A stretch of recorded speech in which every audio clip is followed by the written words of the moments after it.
Good morning, America. How are ya? Monday morning rail. I'll be 500 miles before the day is done. They call me the native son. I'm the train they call the city of New Orleans. Hi, I'm Denny Jelsma, and I'm at the world famous Jacksonville Terminal Railroad Museum in beautiful Jacksonville, Florida, where the sun always shines and running trains is an absolute pleasure, and air conditioning and heated comfort and peace and harmony. Before we go any farther, we want to thank all the people that came to the Amherst train show in West Springfield, Massachusetts last weekend. It was cold up there, but it was just an absolute successful train show. And Jelsma Graphics, who sponsors the show and tell, was there. We had our booth, and we were absolutely overwhelmed with the people that wanted to see us, sign autographs, and just to say hi. And we thank you, and just thank you for the warm greetings that you gave us. Our cameraman that's filming right now, Greg Turn, he was there with me. You seen Greg on many of our segments. He had 8 by 10 glossies of himself. He signed them for people. Same thing with Richard New, who does a lot of segments on Monday morning. He was there, and we just say thank you for the warm reception that you gave us at that show. And we were just absolutely overwhelmed with the greetings. And with all that being said, this show is brought to you by Jelsma Graphics. Just go to jelsma.com and you'll find all of the railroad clothing that is embroidered by us for the past 38 years. Show and tell starts right now, and as always, we have a very exciting show. I'm going to talk to you about observation cars. And some of you, if you're really young, you'll say, what is an observation car? It was the in car. Most name passenger trains for years always had an observation car. And we're going to talk to you a little bit about the history of the observation car and what happened to them, why don't they have them now, and that. But let's just start here. The observation car is actually what it really says. It's a platform that you can walk out and watch the train. You can see the end of the train and it'll go. And this is a heavyweight car. They're really very popular in the 20s, 30s, and you could go to the end and you could stand out there, but you got really dirty. And this is what we call an open platform observation. And they were also a revenue producing car. And so the railroads and their consents, they had cars that were non-revenue and revenue. And revenue means they had seats where people paid or a sleeping compartment. And so the observation, the first part, had sleeping cars. Now, I'm not going to go into the technical terms of the type of bedrooms, but they had bedrooms back here, and they brought in revenue. And for many, many years, the observation, the second half, where you could go back there, you could even buy a sandwich or so, because they usually had 2 car attendants working. And so this car brought revenue in from the sleeping car and from the cocktails and drinks, and it was always an extra fare. Then they realized that, in the 30s and the 40s, that they called what they called a solarium car, where they had not an open platform, but they had a little section here of about 3 seats, and that's where they could go back and smoke, and they could open these windows, and especially cigars.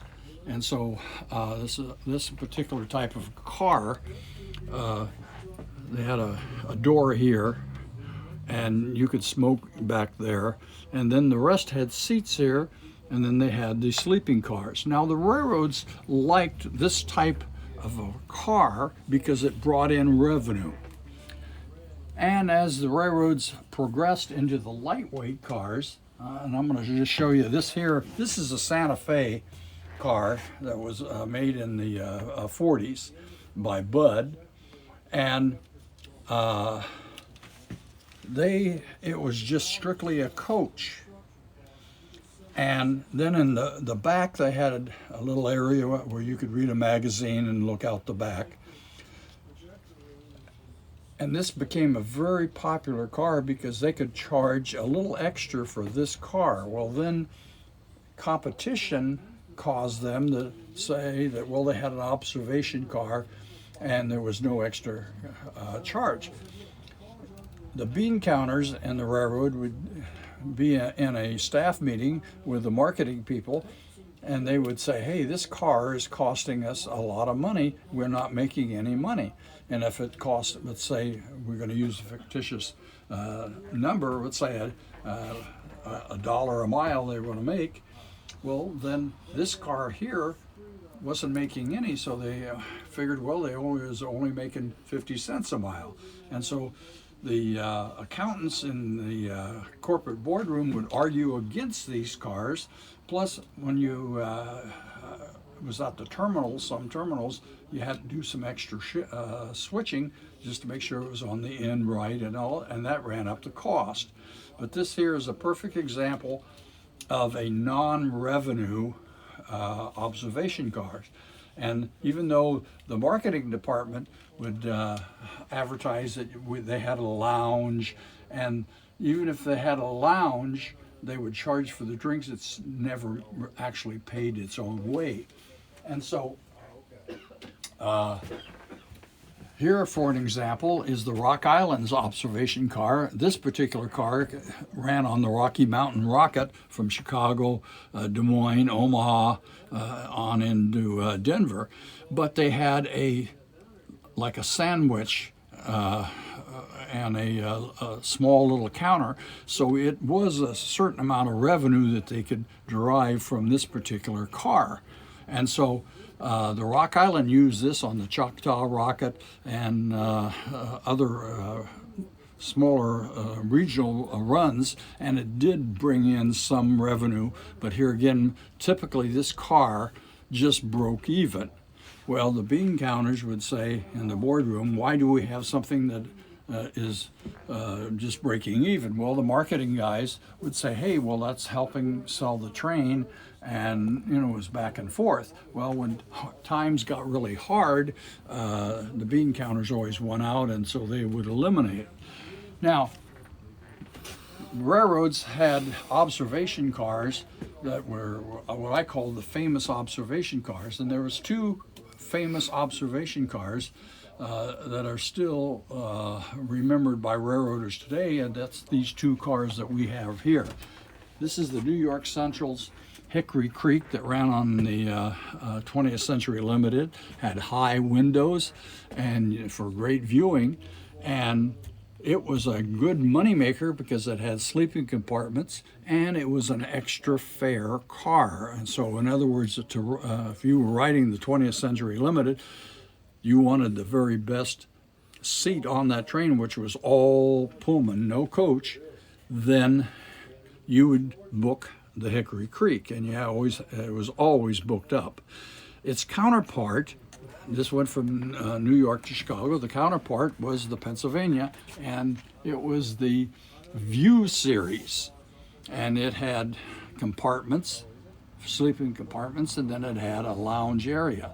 And both of these cars were great revenue producers for the railroad, and they made money on these cars, and it was extra fares. Well, as kind of time grew a little slimmer, the New York Central made a decision to add coaches to the all Pullman train. And what that did, it caused the New York Wall Street businessmen to switch from the New York Central to the Pennsy. This train was discontinued in 1968. This ran all the way up the Broadway into Amtrak era. And this particular, because they kept it separate, because the traveling public, especially the executives for large companies, they wanted to be in an area all their own. Now in today's market with Amtrak, it's kind of gone woke. Everybody is equal. There shouldn't be any difference. It's just kind of gone downhill, in my opinion, with that way. There's even a group that's petitioning Amtrak to do away with sleeping cars because it's not fair for the people that can't afford sleeping cars to ride on the same train. So everything gets a little kind of crazy. But the observation car was basically either it was a revenue car or it was a non-revenue car. And so the non-revenue cars were put on trains to lure the traveling public. But this is really a quick overview of the different observation cars that was tacked on the end of most famous passenger trains. And